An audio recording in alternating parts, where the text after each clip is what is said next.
Alright, the best way that I know how to think about sound is as if it was water coming through these little pipes. So it's plugged in. I have a guitar on loop plugged into channel 6. The first thing that comes out of this is it says 48V.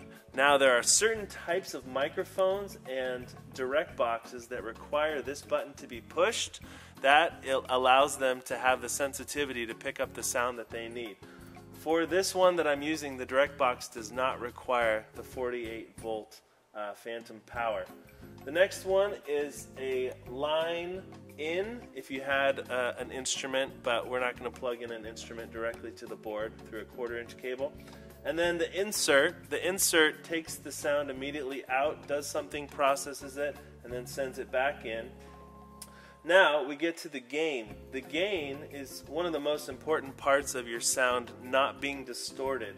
The gain is what allows the sound, I would say like the water level, to be correctly pushing into your soundboard. So what you'll see is I always push the PFL button. That means pre-fader level. The pre-fader level shows me right at this point how loud is my sound. If it's up in the red, it's distorted, and if it's distorted, it's not going to sound good. So I'm turning the gain down until the loudest part of my sound peaks out right at the 0 decibels, the green. I don't really want it in the yellow or the red at all. So that's good for me. Alright, now the next thing on here is the 100HZ, that's 100 Hertz, and what that does is that is a cut of sounds that are below 100 Hertz. For microphones, I would say the usual 100 Hertz or lower is going to be somebody blowing on the microphone or going or making some sort of sound. Most microphones, you don't have control of your vocal range lower than 100 Hertz, so you would push that button and that cuts out the low end of that sound. Now, for instruments have a really good dynamic range and ability to control the lower levels, so I'm going to leave that one up. Next we have our EQ band. Now on this mixer we have the highs, and this controls, it says 12 kilohertz. That's the real crispness of your sound. We also have the mid-highs, or the high mids. And what this will do, I'm going to go ahead and turn on the sound so you can hear it a little bit, is if I turn it up, you can hear that it has a bit of a phaser sound because I've amplified a specific frequency and I'm turning that frequency up and I'm changing the frequency. So as it changes, it's increasing those different frequencies. For the most part, you want to cut or reduce frequencies that make your music or your voice or your instrument sound muddy. Muddy is just not very crisp. Alright, so I'm going to leave it at 12 o'clock right now. The next is the low mid, and the low mid is the 250 Hertz region, and that is to me one of the muddiest sounds.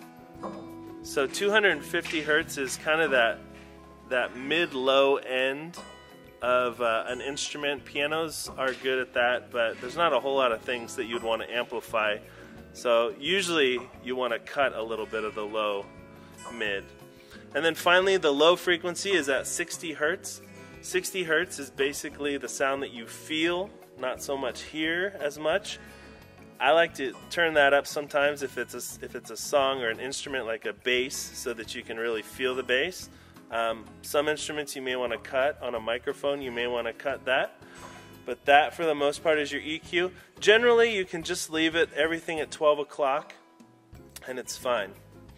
Now next thing, you've got your sound coming through, you've got your gain set just right, and you've got this thing that says FB1 and FB2.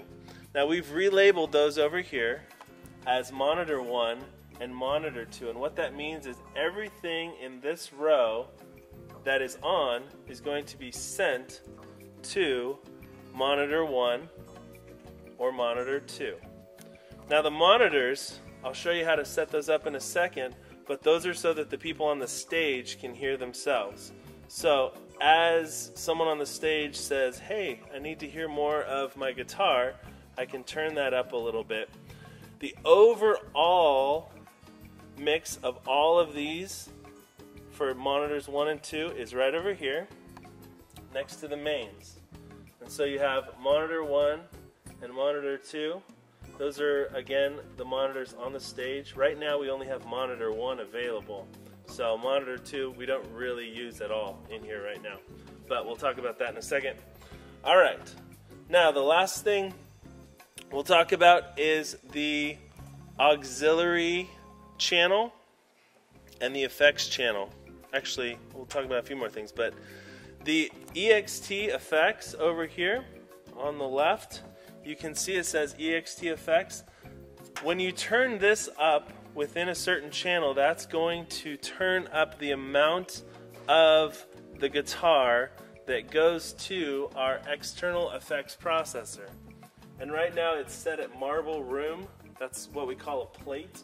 It gives an ambiance or a bit of a reverb to the sound. So when I turn that up, what you'll hear is a little bit of an echo, and I control that external effect right here with my effects slider.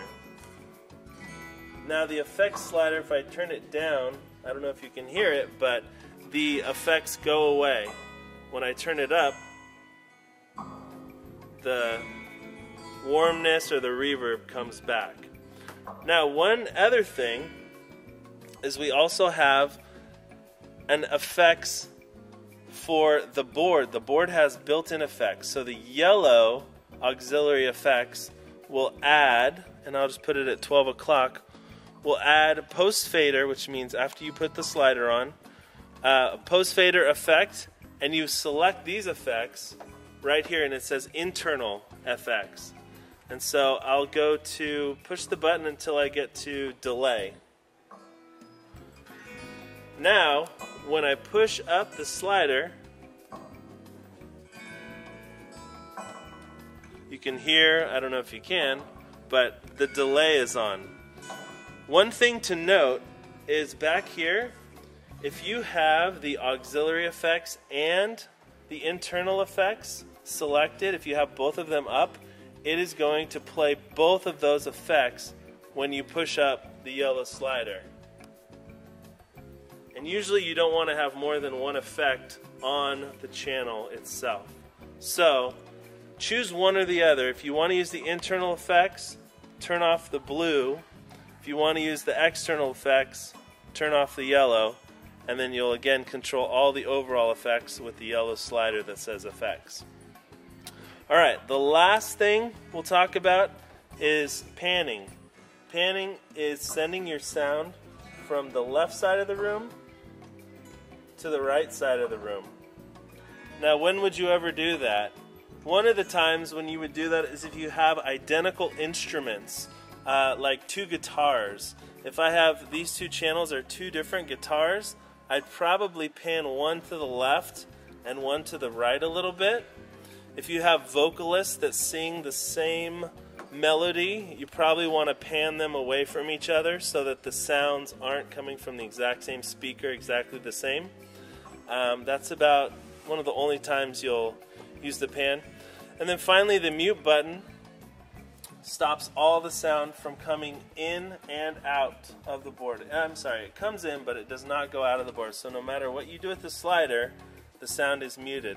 If that light is on and if the mute button is pushed, you will not hear anything. So you want to make sure that that's unmuted, your slider is up. And again, the last thing is the PFL button. The PFL button is what allows you to see the pre-fader level of your sound. And the pre-fader level of your sound is essentially the raw sound as it comes in to the board. The other thing to know is we've got some headphones hiding under here. When you turn on the phones to about 12 o'clock and you and you press the PFL button, you will hear that sound in the headphones. So now I'm able to hear just this channel. And of course, the overall sound is simply the white slider. Alright, that's essentially the basics of an individual channel, and obviously you'll mix a whole bunch of different things together, but that's the basics of it.